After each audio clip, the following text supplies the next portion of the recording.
Okay, hey, this is Vic with the Culinary crew, and this is our first video, one of many to come. Since it's our first video, I want to kind of give a little introduction. So on this channel, it's pretty much for anybody interested in the restaurant business, food, whether you're a seasoned vet or a newbie, you can definitely learn something here.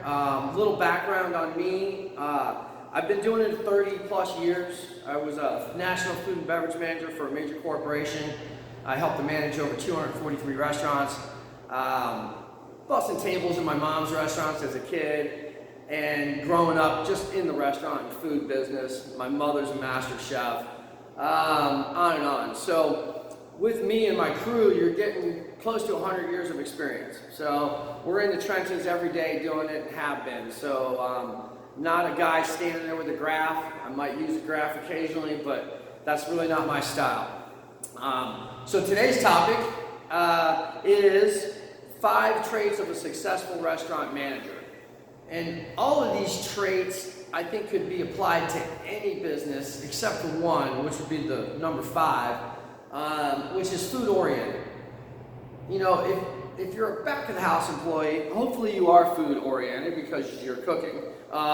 If you're a front of the house employee, I'm not implying that you need to become a chef to be successful, but you have to be willing to at least ask questions, you know, go in the back, ask a question to the cook or the chef, get involved, read the recipes, maybe ask if you can prep some of the smaller items so you can get involved and really get a feel for it. For me, it's all about the food. It's all about the food and the quality of food and the pride that you take and all that stuff that goes into making a good quality product. So if you're the manager of a restaurant, you should definitely be food oriented. So that's number 5. Number 4, teachable. You know, I asked my management staff before this video, like, what do you think is important to have as a trait? And you know, these are what we came up with. And when it came to this one, I wanted to move it up the list a little bit, but because of the other ones, it's at number 4, and it's to be teachable.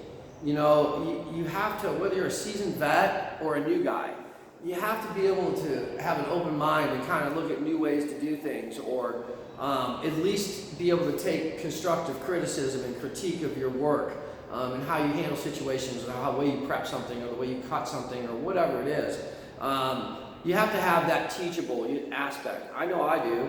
You know, I mean, I'm pretty experienced at what I do, but I try and learn still. You know, I watch videos and I talk to other people in the business, and there's a lot that I can still learn. So you just have to have that teachable aspect to you.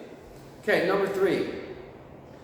Again, one that I wanted to move around the order of the list because I think it's important, but there's so many important things, we had to pick 5. So, you know, number 3 is mentality, drive. You have to have that go ability. You have to, you know, have that gear that other people don't have, you know, and in this business, that's what it's about. It's about speed, and it's about going fast and doing a good job and having quality work. So you have to present well, and I kind of use the good handshake theory, and I kind of apply that to a broader spectrum, but you know, that person who gives you a limp noodle for a handshake may or may not be the person that has the drive that you look for.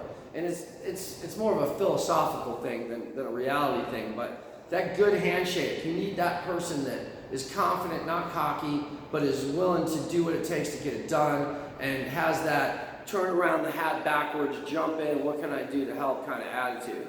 So, oops, I dropped my notes. All right, so that was number 3.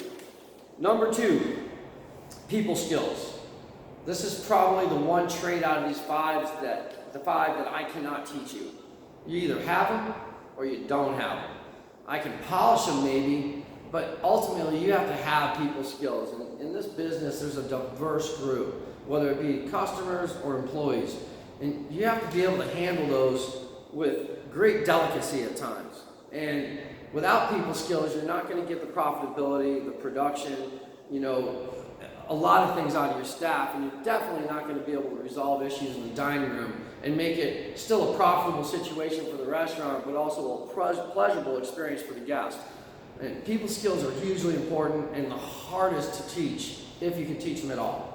So number one, and I kind of picked this one out of the discussion we had, and it's how I've always ran my businesses, and I guess I'm lucky that I've had people follow me throughout my career, but I truly believe it's because I nurture the staff, and I treat the staff as well as I can treat them. And you know, I don't ask them to walk through walls for me, I ask them to walk through walls with me. And that's kind of the approach I've always taken. And you know, you're talking to a guy who just did 90% of the prep list and is getting ready for the lunch rush here. And you know, I do it every day. And I take care of the staff in a lot of ways. It could be a small act of kindness, whether it be a gift card because of a contest or just because you wanted to give it to them. It's getting to know them a little bit. Like they went out of town for the weekend. Maybe when they come back in town, go, hey, how'd your trip go? Did you guys have fun? Ah, good, you deserve it. You know, it's those little things that are super important, and I think obviously treating them with respect, but one of the biggest things to that is giving clear direction.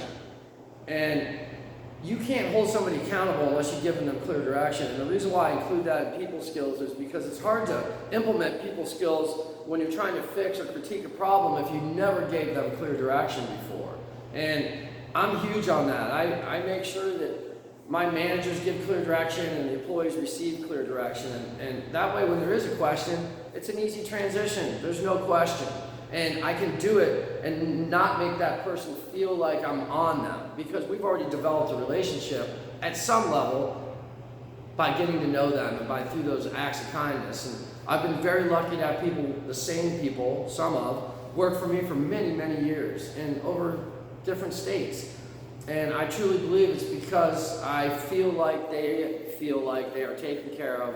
And I'm only successful as the amount of people that I make successful around me. And that's a philosophy to live by if you're a leader. And it hurts you because those people move on to other jobs, but you have the satisfaction of knowing that you helped that person develop whatever skill it is that you helped them develop. So anyway, just a quick video, first of many. If you like the information, you know, like us, subscribe. I'll be shooting a lot of videos here in the near future, and look forward to talking to you on the next one. Thanks, everybody. Have a great holiday.